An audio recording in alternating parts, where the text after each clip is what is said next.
Salut toi, on se retrouve pour le petit message du jour avec l'oracle de la conscience animale de notre cher Sandy Tato que j'adore. Attends, je suis pas devant toi. Quel est le message pour toi qui regarde cette vidéo? Alors, le poisson Napoléon. Je sais pas si tu le connais, il y a du rose, du mauve. Du mauve, mais il y a aussi pas mal de couleurs tout court et il y a une lumière fulgurante, transformation, transition, avatar, révolution, mutation. Effectivement, nous sommes en train de clôturer actuellement notre cycle 9 tout en mettant notre cycle 1 en route pour les énergies numérologiques et collectives. Bientôt, les énergies vont commencer à bouger. Aujourd'hui, on a Neptune qui sort du poisson, et ça faisait 15 ans, qui passe en bélier. Je t'ai mis une petite story, je t'invite à faire des recherches astrologiques, à regarder ce que proposent les astrologues, mais c'est assez significatif pour un gros changement de cycle. Neptune étant la planète de l'intuition, de la spiritualité, et elle passe dans un signe de feu, dans le bélier. Il est temps d'incarner ta spiritualité, c'est la phrase qui est marquée dans le post, dans ma story. Transformation, transition, avatar, révolution, mutation. Avatar, c'est le film un peu à la mode. Pour le coup, ça me fait vraiment penser au film parce que on a vraiment des enseignements spirituels, spiritualité incarnée. On parle ici sur cette chaîne, comme tu le sais, du fait de remettre du sacré dans tout ce qui est et de se connecter à l'énergie divine, l'énergie, la source divine, mère, père. Tu l'appelles Dieu, l'univers, peu importe la source. Moi, je dis la source divine, mère, père. C'est d'ailleurs c'est elle que je canalise directement. Ce sont les messages de mon âme, les messages de mon moi supérieur en connexion avec la source divine, mère, père, que je reçois. Le Martin Pêcheur, lui, parle de conquête, il a marqué conquérir, attentionner, préparer, impliquer, investi. Donc, en fait, tu es en train de vivre actuellement une transformation, une mutation, tu sautes dans une nouvelle réalité, ou en tout cas, c'est ce qu'on t'invite à faire.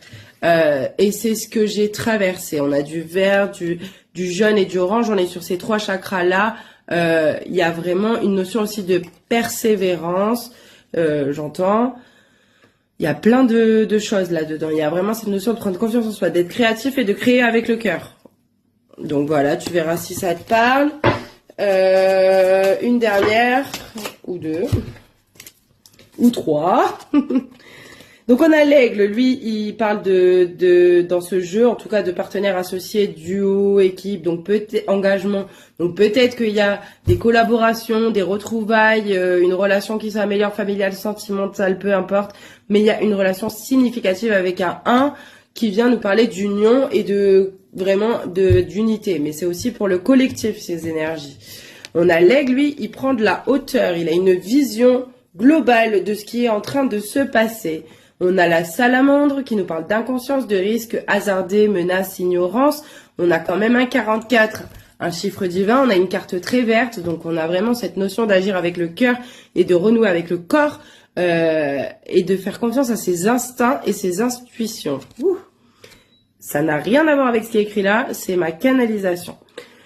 La salamandre, elle est colorée, c'est pas comme le caméléon, tu vois. Elle a des couleurs, regarde ça. Elle se fond pas, justement. Elle est atypique. Juste, elle prend peut-être des risques. On te dit, voilà, de mesurer tes risques, mais il est peut-être aussi temps de prendre des risques et de oser être toi-même sans avoir peur du jugement. Ok, c'est ce que j'entends. Et on a le kangourou qui nous parle d'équilibre, d'aménagement, d'organisation, d'efficacité, de dextérité. Bon, le kangourou, il fait quand même un saut. Donc peut-être que tu es actuellement en train de traverser une période où tu fais un saut quantique, tu sautes dans cette nouvelle réalité que tu te proposes, ou en tout cas c'est ce que tu es invité à faire. Et si tu as besoin d'un coup de main pour avancer dans cette transformation, dans cette mue qui t'est proposée, et si tu veux vraiment passer cette étape et te proposer ta réalité la plus idéale, je t'invite à me contacter en privé pour une lecture d'âme, une guidance privée ou un soin, ou plus encore, un accompagnement vraiment d'âme à âme. En dos de deck, on a l'esturgeon qui nous parle d'ancrage, de présence, de stabilité, certitude et conviction. Donc cette carte, c'est une carte d'ancrage, tu vois, mais elle est sur des couleurs qui correspondent au chakra coronal. Donc en fait, chakra coronal, celui qui te relie en grand tout, troisième œil, intuition, vision, etc. Tout ce qui est supérieur et qui est connecté au ciel. On vient te dire justement qu'il est temps, avec cette nouvelle ère de Neptune qui passe en Bélier, de passer à l'action et de matérialiser, de descendre dans la matière, chose que j'ai commencé à mettre en pratique depuis octobre et que j'avais signifié sans même savoir ce que je disais. Bref, pour la parenthèse, donc tu es invité à descendre tout ce que tu canalises, tout ce que tu reçois, toutes tes intuitions, tout ton art, tout ton potentiel sur Terre et à créer ta nouvelle réalité, ta réalité que tu souhaites. Il est temps de renaître, il est temps